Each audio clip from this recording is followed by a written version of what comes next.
Welcome to Where To Next. Welcome back, guys. What an interesting few days we've had. Yeah, we're still in Asturias at the minute. We've had a good few days in Asturias actually, and it is absolutely stunning. What a beautiful part of Spain this is. The scenery is, it's just green, it's fresh, it's lovely. it is unbelievable. Everywhere you look is just lush mountains, meadows. The temperatures for August as well, I actually had long bottoms and a long top on last night. I didn't go that far, but she brought them with her, so she wanted to wear them. And I was comfortable in August, in the middle of August. Absolute madness. Asturias, loved it. But we are moving on today. The last couple of days has been, as Helen says, interesting. We left Llanes, the town of Llanes, a couple of days ago, and we decided to get off the tourist track a little bit, didn't we? Yeah, found this lovely site. Massive free motorhome area, and we got there and I was like, this is lovely, this is so peaceful, this is so quiet, everybody giving everybody enough space and stuff. It was really nice. Yeah, a little town called Isla.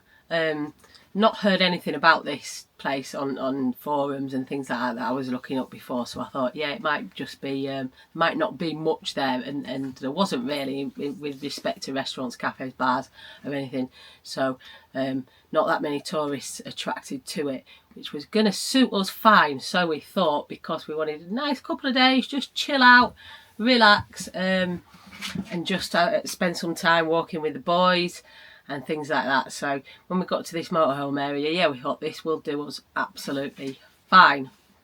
And we did have a great first day. First afternoon we just chilled out. It peed it down actually, didn't it? Yeah, so that dropped the temperature and it was nice. The boys went out for a walk in the rain. They enjoyed it, which is odd considering Bertie doesn't normally walk in the rain, but I think he was quite happy with the temperature. Yeah, he enjoyed it.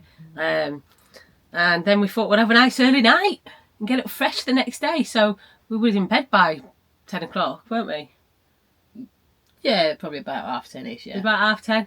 And just about as we got into bed, we heard God knows what going on outside. The car park just started filling up. The horns beeping, lights coming in. We were like, what is going on here?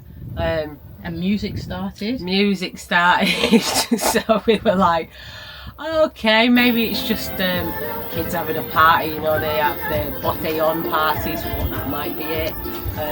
Leave them to it, they're doing no harm. The music doesn't really bother us that much, does it? We're quite used to it, so we thought, 12 o'clock, normal cut-off point, everything will stop. Oh no, 12 o'clock it got louder. And not only that, a laser show started. Yep, a laser show.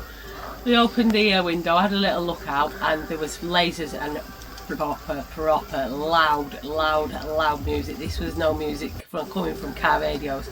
This was some sort of concert going on just about 5 minutes down the road.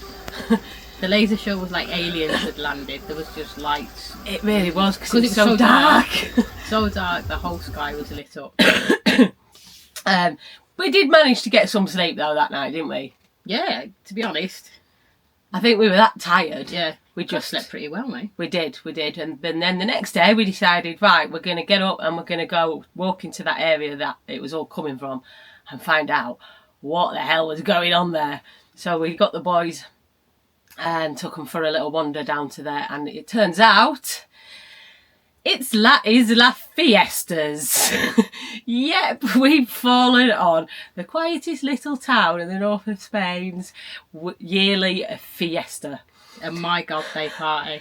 They got a fairground set up, there was a stage set up. Obviously at this point that we're walking around, there's nobody about and it's all closed down. It's very quiet because everyone's still in bed because they've got massive hangovers from partying all night the night before. But we had a nice walk around the beach area, didn't we? Oh, it's a lovely beach area. A lovely little local shop that kind of sells everything from a snorkel to a fridge magnet to coffee. Everything you'd want for a couple of days. Got your fridge magnet, didn't you? Yeah, I got my fridge magnet. Our little souvenir from this town. And that house that we saw on the beach as well, I absolutely loved that. It was little beach, one floor story house, right on the beach. Oh my days, I was like, yeah, I could see myself living there.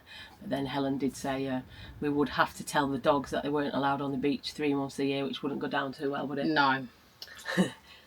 But the way the house was set, it was set on grass and then literally onto the sand. It was beautiful, very, very pretty. Beautiful, very pretty little village, really. Not, like I said, not much going on there to attract tourists. I think there was one cafe, one shop, a church, a hostel, maybe another B&B, and something like that, and the beach. But the beach area was nice. Then we decided that night, which we were going to do the night before, but it rained, we were going to go and try some Asturian fabada. Obviously in Asturias, that is the thing to go and try. I have had it before, but not in Asturias. So we found a restaurant in the next village along, about half an hour walk, had it on the menu on Google. So off we trotted that night. That was a nice walk as well anyway, weren't it? But unfortunately when we got to the restaurant, they weren't serving it.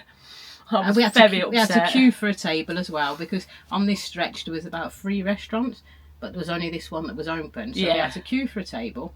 Then we got there and they weren't serving what we wanted. But they were doing tapas. And they had our favourite tapas on the menu. Chopitos. We do like them. Our go-to dish, that is, isn't it? Yeah. We do. Deep fried baby squid. And they were lovely. So it wasn't a wasted journey. And then we headed back to the van again. Car park was pretty empty at this point.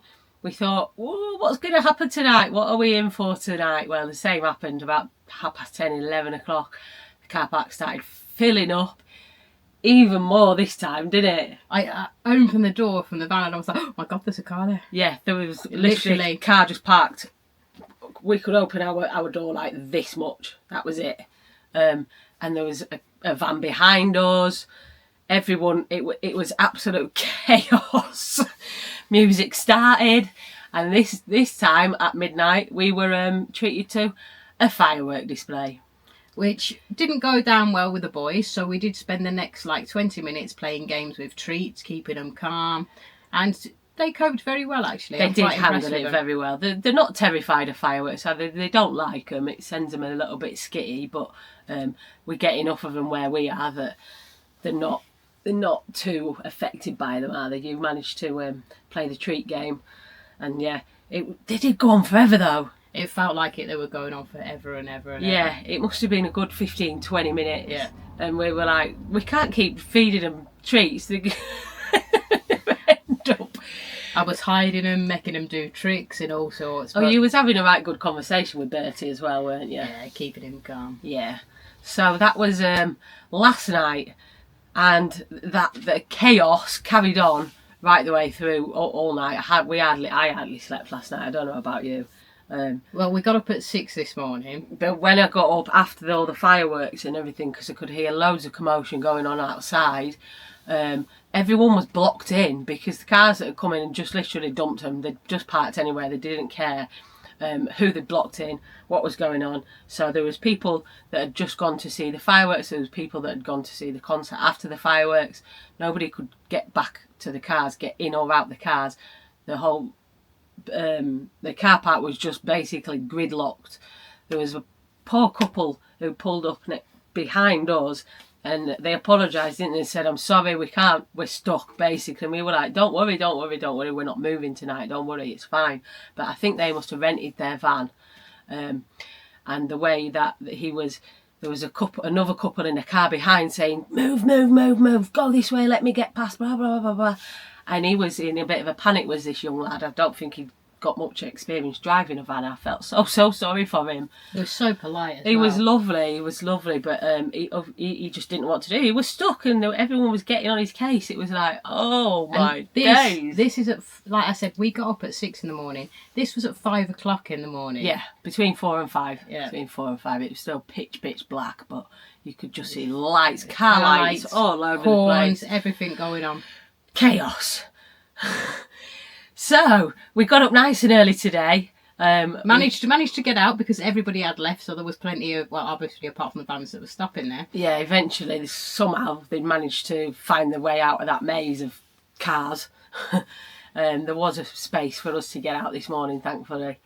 We've moved because we've actually got a reservation today, but we're in a bit of a dilemma now because, as I'm sure you've probably heard about on the news, Spain and Portugal is absolutely ravaged with wildfires, and there is a few around this area that we're in, Castile and Leon, which we were supposed to be going to today. There's been a few in Asturias. I think most of them in Asturias are actually controlled now. I think there's just one that's still active. But in Castile and Leon, there is a few still active and still horrendous, really. The one that worries us most is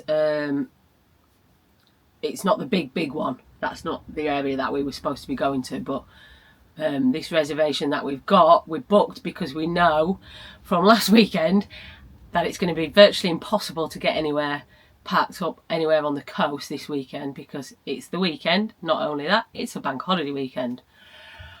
So we booked this, which is a little bit inland, and now it's cause for concern. Do we actually go there or not?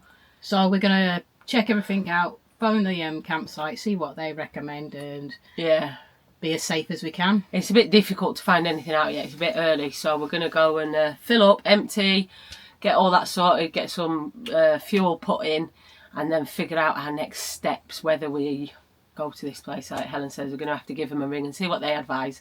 They know best. They'll know more than Googling, trying to find out what's going on. So we will see where we end up. Where to next? Who knows? Who knows? See you soon, guys.